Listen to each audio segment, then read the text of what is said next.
Hello and a very good morning to all of you. Welcome to my YouTube channel KPM Learning Institute. This is Arvind Misra, your math educator. आइए हम यहाँ पे देखते हैं कि Pythagoras प्रमेय के माध्यम से कैसे क्वेश्चन सॉल्व किए जाते हैं, पाइथागोरस प्रमेय के माध्यम से कैसे हम कुछ त्रिकोणमिति के अनुपात को कैसे निकालते हैं। यहाँ पे हम देखते हैं कि क्वेश्चन हमें दिया गया है in triangle ABC right angle at B AB is equal to 24 centimetre, BC is equal to 7 centimetre. तो यहाँ पे अगर हम देखें तो सबसे पहले राइट एंगल का अगर हम फिगर की बात करते हैं तो कुछ इस प्रकार होता है। राइट एंगल में अगर हम बात करते हैं तो यहाँ पे इसका अगर हम नाम देते हैं तो इसका नाम A हो जाएगा, इसका नाम B और यहाँ पे इसका नाम C हो जाएगा।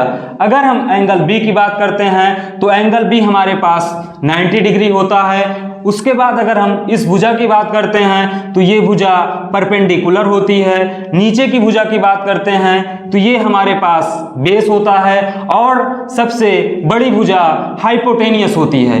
अगर हम पाइथागोरस थ्योरम की बात करते हैं तो पाइथागोरस थ्योरम हमारा कुछ ऐसे होता है कि हाइपोटेनियस का स्क्वायर बराबर परपेंडिकुलर का स्क्वायर प्लस बेस का स्क्वायर। तो यहाँ पे अगर हम बात करते हैं कि सबसे बड़ी जो भुजा है ये हमारे पास हाइपोटेनियस है, यहाँ पे ये भुजा परपेंडिकुलर है और नीचे वाली भुजा बेस है। यहाँ पे अगर हम देखें तो हमारे पास कुछ वैल्यू दी गई हैं। अगर हम वैल्यू की बात करते हैं तो AB इक्वल टू हमको 24 सेंटीमीटर दिया है और BC 7 सेंटीमीटर। तो AB का मान यहाँ पे लिखते हैं 24 सेंटीमीटर और BC की वैल्यू दी गई है 7 सेंटीमीटर। तो हम अब आते हैं अपना फार्मूले के माध्यम से इसको निकालते हैं। तो हाइपोटेनियस की बात करते हैं तो हमको हाइपोटेनियस का मान निकालना है। तो हाइपोटेनियस का परपेंडिकुलर का वैल्यू हमको दी गई है 24 सेंटीमीटर। हम यहाँ पे 24 का स्क्वायर करवाते हैं और हमारे पास बेस 7 है, हम 7 का स्क्वायर करवाते हैं। तो यहाँ से निकल के आता है 24 का स्क्वायर 576 होता है और 7 का स्क्वायर 49 होता है। अगर हम इसको ऐड करते हैं तो यहाँ से ये हमारे पास 625 आ जाता है। तो अगर हम बात करते हैं हाइपोटेनियस का स्क्वायर 625 आता है तो यहाँ से हाइपोटेनियस की वैल्यू निकाल सकते हैं। अगर हम इसको उधर भेजेंगे तो ये रूट में हो जाएगा √625 और अगर इसकी वैल्यू निकालें तो यहाँ से हाइपोटेनियस की वैल्यू निकल के आएगी ±25।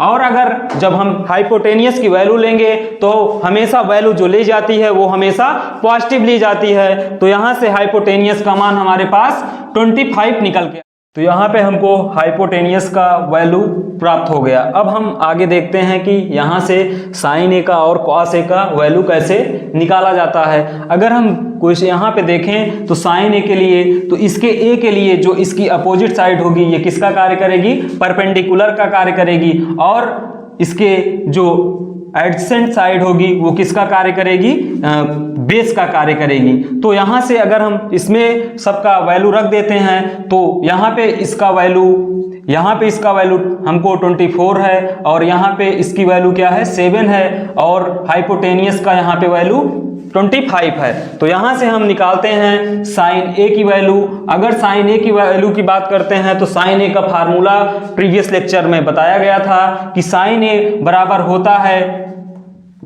परपेंडिकुलर अपान हाइपोटेनियस। अगर परपेंडिकुलर की बात करते हैं तो इसमें परपेंडिकुलर का वैल्यू 7 है और हाइपोटेनियस की बात करते हैं तो हाइपोटेनियस की वैल्यू 25 है।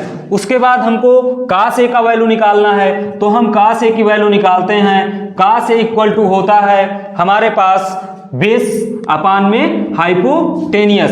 अगर यहाँ पे बेस की बात करते हैं तो बेस हमारे पास 7 है, बेस की बात करते हैं तो बेस यहाँ पे हमारे पास 24 है और हाइपोटेनियस की बात करते हैं तो 25 है। तो ये हमारे पास साइन ए का और cos A का वैल्यू हमने निकाल लिया।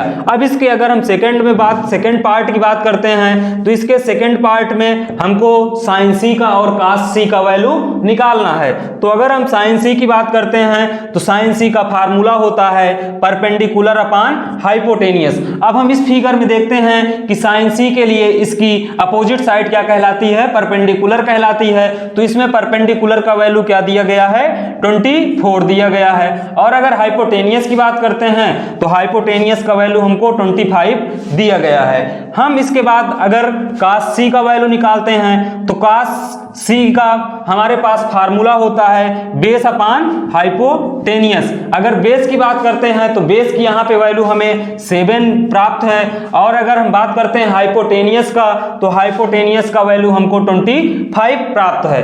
तो इस प्रकार से हमने देखा कि पाइथागोरस थ्योरम के माध्यम से कैसे क्वेश्चन को सॉल्व किया जाता है, कैसे हम sin A का cos A का वैल्यू निकाले, sin C का और cos C का वैल्यू निकाला गया। उसके बाद आते हैं हम अपने सेकंड क्वेश्चन पे।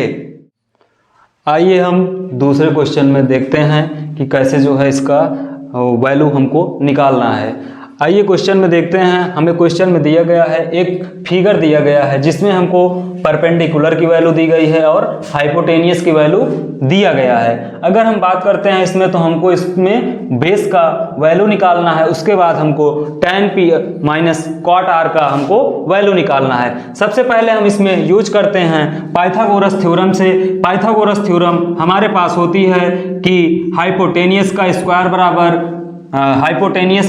बराबर परपेंडिकुलर का स्क्वायर प्लस बेस का स्क्वायर। लेकिन यहाँ पे अगर हम देखें तो हमको बेस का वैल्यू निकालना है। इसी को हम अगर लिखना चाहें तो हम लिख सकते हैं पी आर का स्क्वायर बराबर पी क्यू का स्क्वायर और प्लस में क्यू आर का स्क्वायर। यहाँ पे हमको क्यू आर की वैल्यू निकालना है। अगर हम पी आर की बात करते हैं तो पी आर की वैल्यू हमको गिवन है।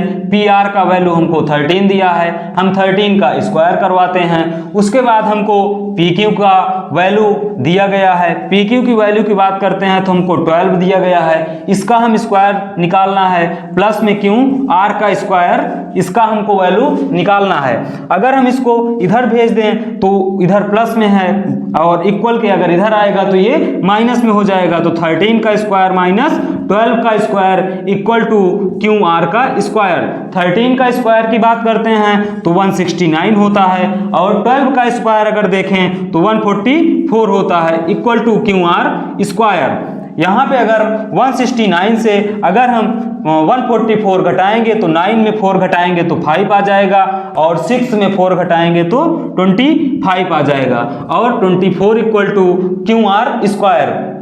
इसके बाद अगर हम स्क्वायर को इधर भेजेंगे तो रूट में हो जाएगा। तो इसको कुछ इस प्रकार लिख सकते हैं Q R equal to root Q R equal to root 25। और अगर इसमें क्यू आर का वैल्यू निकालें तो हमारे पास आ जाएगा प्लस माइनस 5। और अगर हम बात करते हैं कि जो वैल्यू ली जाती है हमेशा वो पॉजिटिव में लिया जाता है, तो हमारे पास यहाँ पे हमें देखने को मिला कि हमको बेस का वैल्यू निकल के आया 5 सेंटीमीटर। ठीक है ना।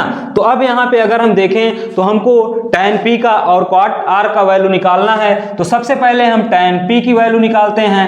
tan P की बात करते हैं तो tan P के लिए सामने वाली जो भुजा है या अपोजिट इसकी साइड है वो परपेंडिकुलर है और ये एडजेसेंट साइड जो है वो इसके लिए परपेंडिकुलर बेस का कार्य कर रही है। तो अगर इसमें हम देखें तो tan P का सबसे पहले tan P के फार्मूले की बात करते हैं तो tan P का फार्मूला tan थीटा बराबर होता है परपेंडिकुलर अपान में बेस।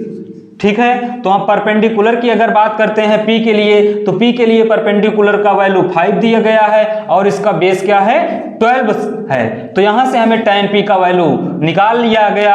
अब इसके बाद हमको cot R का वैल्यू निकालना है। अगर cot R की बात करते हैं तो यहाँ पे अगर हम देखें तो cot R के लिए जो सामने वाली साइड होगी वो परपेंडिकुलर का कार्य करेगी और इसकी साइड वाली भुजा जो है वो बेस का कार्य करेगी। तो यहां से अगर cot R की बात करते हैं तो cot R बराबर होता है बेस अपान परपेंडिकुलर। अगर हम क्वाट आर की बात करते हैं तो क्वाट आर का होता है बेस अपान परपेंडिकुलर।